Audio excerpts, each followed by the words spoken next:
I remember when Andrew Hill's first album, Black Fire, came out, because I was reading Downbeat and I was getting very interested in all these new artists that were so controversial because they were breaking the mold of hard bop. Herbie Nichols also. And Herbie Nichols too. And I bought Black Fire and I was captivated by it. Andrew's first album on Blue Note. And I really was drawn into him the same way that I had been drawn into Herbie Nichols and Thelonious Monk. And I remember talking to Alfred about it many, many years later.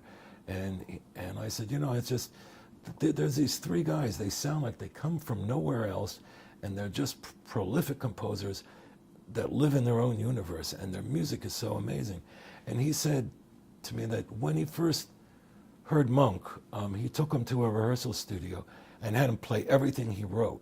And that's why he just did a whole run of recording sessions, one right after the other. He just wanted to capture everything as quickly as possible. Well, the other musicians weren't very enamored with Monk in those days. No, they weren't.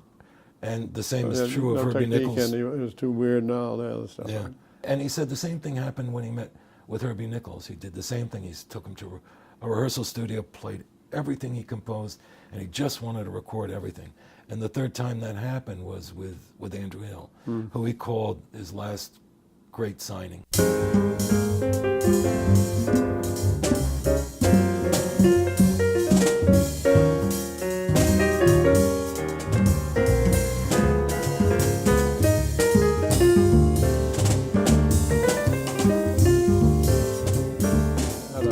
First jazz festival in Mount Fuji in Japan.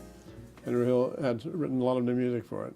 Right. And Alfred said to you and I both, said, I'd like it if you could sign him again. We didn't record him enough. He's still a genius. Right. Indeed he was. Yeah, for that festival, Andrew and I had picked some Blue Note tunes of his that were better known than others, and I had them transcribed and had arrangements done.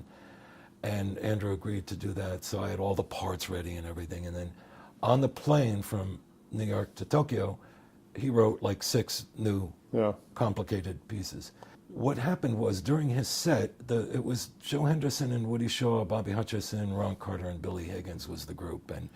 And during during his set, a gust of wind came, blew all of Bobby Hutcherson's music off the stand, and so stagehands ran out and anchored everybody else's music, and Bobby just flew blind for the whole set.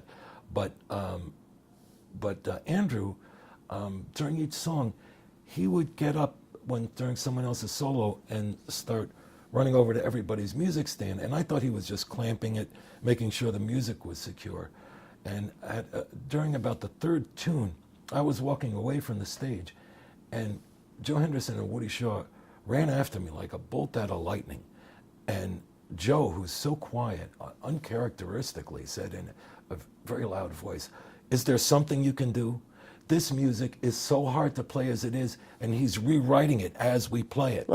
So that was the fertile mind of Andrew Hill.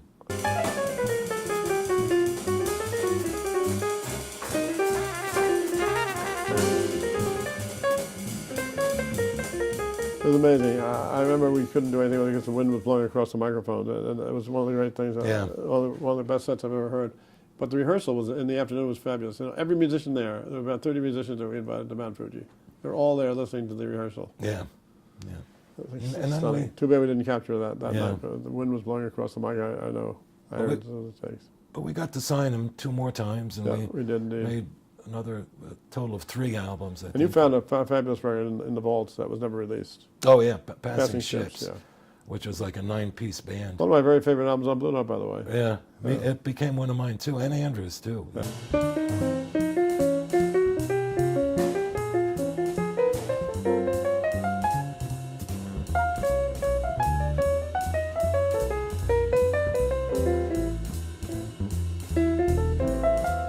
He was a lovely man too. I loved his spirit. He was very sick at the end. We had lunch several times, remember, and he was very ill with cancer. And he walked all the way down to Tamarind restaurant with us and had nice Indian food, and he was such a gentleman. Yeah, and actually the day we were supposed to start a new trio record was the morning he died, the morning he passed away.